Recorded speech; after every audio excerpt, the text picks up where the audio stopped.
არჩევნებამდე 4 დღე რჩება ოპოზიციური პარტიების ნაწილი ბოიკოტში რჩება პაატა ბურჭულაძის მოძრაობა რუსთაველის გამზირი და ოპოზიციური სპექტრის ნაწილი მოქალაქეებს 4 ოქტომბერს ქუჩაში გასვლისკენ და ხელისუფლების მშვიდობიანი დამხობისკენ მოუწოდებენ. მათივე თქმით, ქართული ოცნების დაგეგმილ თამაში მონაწილეობას არ აპირებენ. რევოლუციურ სცენარს არ ემხრობა ოპოზიციური პარტიების ნაწილი. პროცესში გაერთიანებული ძალებით მონაწილეობენ ლელო ძლიერი საქართველოსთვის და გახარია საქართველოსთვის. არჩევნებში მონაწილეობს პარტია გირჩი. პარტიის ლიდერების თქმით, არჩევნები ის ბერკეტია, რომელიც ოპოზიციამ ხელისუფლებისთვის ძალაუფლების ჩამოსართმევად უნდა გამოიყენოს. ქართული ოცნების ლიდერების თქმით, ოპოზიციურმა პარტიებმა არჩევნებში უნდა მიიღონ მონაწილეობა. მათივე თქმით, თუ 4 ოქტომბერს რუსთაველის გამზირზე კანონთან შეუსაბამო მოქმედებებზე ექნება ადგილი, ამას სხვადასხვა უწყების მხრიდან შესაბამისი ნაბიჯები მოჰყვება.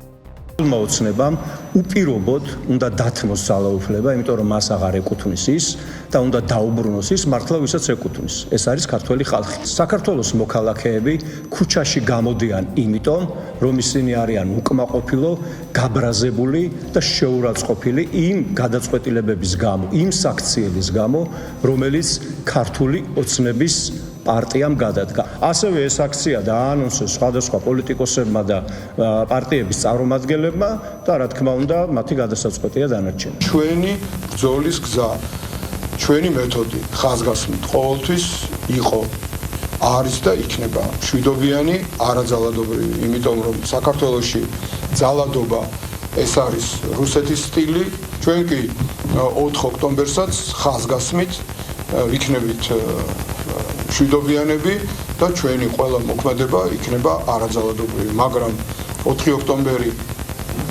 ნამდვილად შეიძლება იყოს და მჯერა იქნება ქართველი ხალხის გამარჯვება, თუ ყველანი ერთად მშვიდობიანად და არაძალადობრივად ვეთყვით წადის ამ მოღალატეთა და კრიმინალთა რუსულ ბანდას. ჩვენ 4 ოქტომბერს არ ვიქნებით წარმოდგენილი ამ აქციაზე. ჩვენთვის 4 ოქტომბერი ეს არის ცვლილების დაწყება თვითმმართველობის რიგებიდან და ეს არის მშვიდობიანი ფორმით ბრძოლა და ეს არის რა თქმა უნდა არჩევნები. მიუღებელია და დაუშვებელია ნებისმიერი რადიკალური ან ძალადობრივი სცენარის განვითარება ჩვენს ქვეყანაში, იმიტომ რომ ეს აძლიერებს ოცნების რეჟიმს. შესაბამისად დაუშვებელია ასევე იმ წრფელი ემოციების და ძალისხმევის გამოყენება პარტიული ინტერესების გაძლიერებისთვის, რომელიც არის ხოლმე რუსთაველზე. მე იმედი მაქვს, რომ რამდენიმე ათეული ახალი საკრებულოს წევრი გვეყოლება შაბათს საღამოს და ჩვენ დავიწყოთ ფიქს, როგორ გავაძლიეროთ ჩვენი პარტია, როგორ ეფექტიანად იმუშაოს ამ ახალმა ადამიანებმა, რომ კიდევ უფრო მეტი ხარჯერა მოვიპოვოთ მომავალში. ხო, დანარჩენი პარტიები, ვინც ეგრეთ წოდებული მშვიდობიანი დამხობის ემზადებიან, მე მგონი უბრალოდ მორიგ რაღაც წარუმატებლობასთან იმედგაცრუების წინაშე აღმოჩნდებიან და ალბათ დამსახურებულად კიდეც. ანუ თვითონ საპროტესტო მიტინგი არაფერს არ ნიშნავს. ანუ არც თავისი შინაარსით, არც თავისი თქვათ რაღაცა განვითარებით. აქ ერთადერთი თეორიულად რაც შეიძლება საფრთხეს წარმოადგენდეს, ეს არის პროვოკაციის მოწყობა. სქემაც გაშიფრულია, შესაძლოა პროვოკაციის, ასე ვთქვათ, გზებიც და დაფინანსების წყაროებიც გამოაშკარავებულია, მაგრამ ვიმეორებ ყურადღება ამ კუთხით რა თქმა უნდა საჭირო არის. სხვა მხრივ ამ 4 ოქტომბერს არანაირი შინაარსი და აზრი არ ექნება. არავით არის მშვიდობიანი აქცია მათი მხრიდან არ იგეგმება. ამაზე ჩვენ ვსაუბრობთ. მათ ამის რესურსი არ აქვთ, ისინი ემზადებიან დესტაბილიზაციისათვის და ამას არც მალავენ. ისეთი ტერმინები კი მოიგონეს, რაღაც მშვიდობიანი გადატრიალება თუ დამხობა და ასე შემდეგ და ასე შემდეგ, მაგრამ ყველა ძალიან კარგად მესმის და მათი გამონათქვამები და ყოველ ფეხის ნაბიჯზე ხვდებით იმას, რომ ეს ძალისმიერი აქციისთვის მზადება. კიდევ ერთხელ ვიმეორებ, სახელმწიფო არავის არ ემუქრება. ჩვენ მუქარა არ გვჭირდება. სახელმწიფო აფრთხილებს მათ, რა შეიძლება მოყვეს მათ არაკანონიერ ქმედებებს. და ეს გაფრთხილება ურჩევნო ყურად იყო. მთავრობა ოპოზიციური პარტიების აკრძალვის შესახებ საკონსტიტუციო სარჩელს ამზადებს. ოცნების ლიდერები ზუსტ ბადებზე არ საუბრობენ, თუმცა აცხადებენ, რომ დოკუმენტი მალე მზად იქნება. მმართველ გუნდში ამბობენ, რომ სარჩელი ძალადობრივ ოპოზიციურ პარტიების საქმიანობას სრულად და უვადოდ აკრძალავს. ოპოზიციონერი ლიდერების თქმით, ოცნება რეპრესიულ პოლიტიკას ატარებს და ოპონენტების ჩამოცილებას ამ გზით ცდილობს. მათი თქმით, იმ პოლიტიკური ძალისგან, რომელმაც ბოლო წლებში წინა ხელისუფლების მრავალი ყოფილი მაღალჩინოსანი შეიფარა, ნაციონალური მოძრაობის აკრძალვაზე საუბარი არასერიოზულია.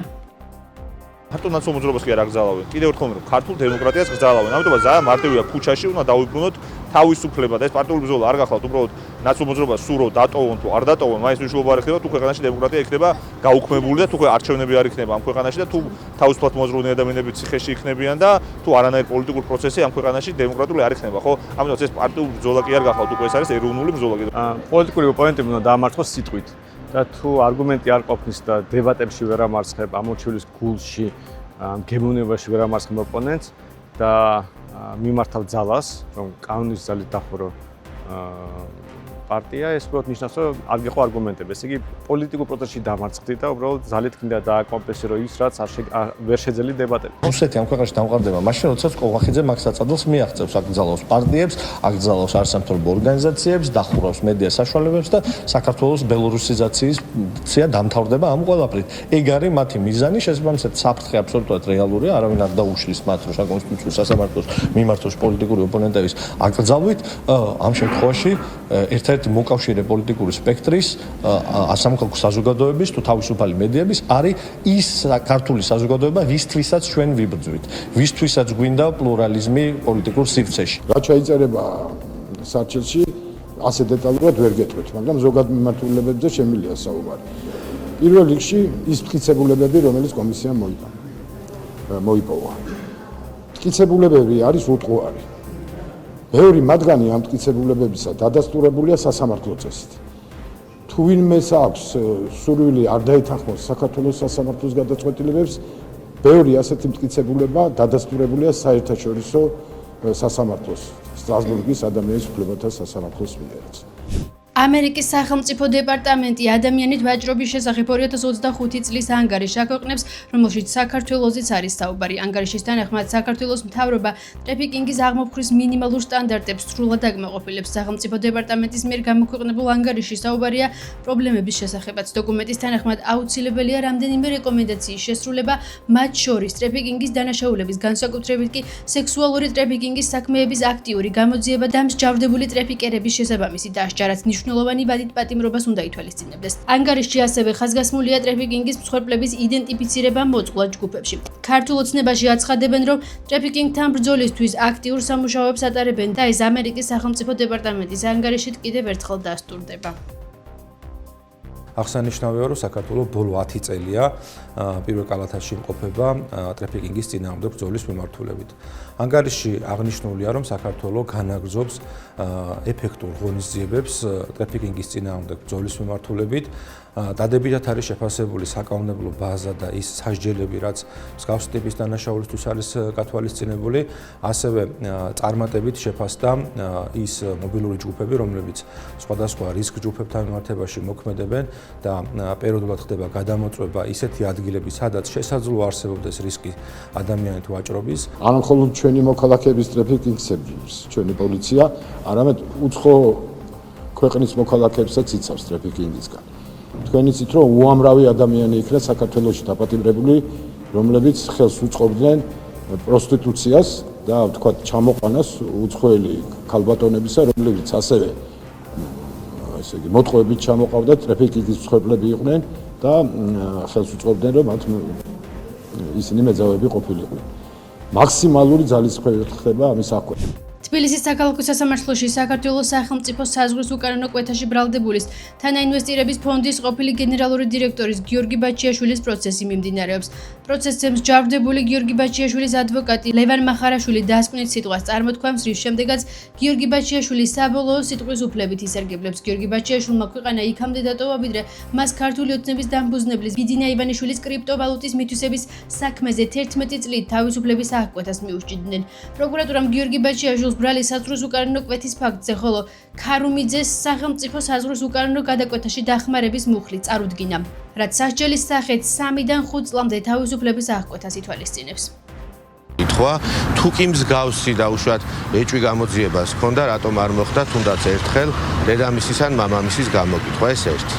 და მეორე, ლოგიკურად თქვენ კითხვაშიც დასვით, ძალიან ასე ვთქვათ, სადაო არის არაიურის ფაქტისთვისაც კი, ანუ ამას არ ჭირდება რაღაც საოცარი კომპეტენციის ქონა, რომ თვითონ ფაქტი პირობითად გიორგი ბაჩიაშვილის მიერ მშობლებისთვის უძრავი ქონების ან ავტომანქანის შეძენის ცალკე აღებული თეორიულად რამდენად შეიძლება წარმოადგენდეს დანაშაულს. ფაქტობრივად არაფერი არ არსებობს გარდა საჯარო რეესტრის და მომსახურების სააგენტოდან გამოთხოვილი ინფორმაციის. როდესაც მას ბიზნესის კეთების, ერთობლივად კეთების უფლებას მისცემენ და მერე შენი შვილი ეს ხო ჩემი მონაყოლი არ არის სასამართლოს ორი ინსტანციით დადასტურებული ფაქტი არის, ხო? ჩაიდენს იმ დანაშაულს, რა დანაშაულით ჩაიდინა, ხო? ვინც ჩააცვა იმის გახდას, რომ მოინდომებს როგორც ცნობილ ქართულ, ასე ვთქვათ, რომანში არის აღწერილი, ხო? მერე პასუხისგებლობა ბუნებრივია დგება. მძიმეა დედისთვის, რა თქმა უნდა, ამ პასუხისმგებლობის გაზიარება თავის შვილისა, მაგრამ ეს ის რეალობაა, რომელიც სამწუხაროდ მისმა შვილმა მოუტანა თავის მშობლებს. პროკურატურა მათ ელაპარაკება ფაქტებით. მე გამიგია, რომ ვიღაცას ადრე ჯაყვა ჩაუდეს და ისე დააპატიმრეს, 2 გრამი ჰეროინი ჩაუდეს ჯიბეში და ისე დააპატიმრეს, მაგრამ თქვენ გაგიგიათ, რამდენიმე მილიონი ჩაგიდონ ჯიბეში და ისე დაგაპატიმროთ? არანაირი საფუძველი არ არსებობს ამისა, მათ რო ბრალი წაუყენეს? ან უნდა დაასაბუთოს ვინც ამას ენას აჭარტალებს ამ თემაზე, რომ პროკურატურა ეს მილიონი გამოიგონა და ასეთ სქემაში მონაწილეობა არ მიუღია. ან კეთილი ინებოს და ყველა ვინც დააშავა პასუხი აგოს კანონის წინაშე. სპეციალური პენიტენციური სამსახური ასაჯაროებს მჯავრდებულ გიორგი ჩიკვაიძის საკანში ვიდეო მეთვალყურეობის შედეგად მოპოვებულ კადრებს, სადაც მჯავრდებულისა და მისი გარემოცვის განცხადებით ადგილი ჰქონდა ჩიკვაიძის მიმართ არასათანადო მოპყრობას.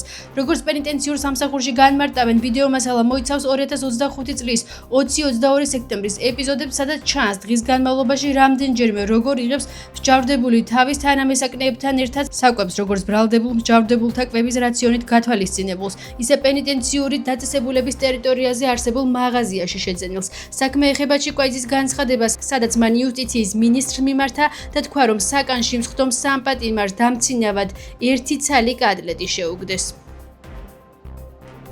პოლიციამ ჯანმრთელობის განზრახ მსუბუქი დაზიანების ბრალდებით 2 პირი დააკავა. დანაშაული 3 წლამდე ბადით თავისუფლების აღკვეთას ითვალისწინებს.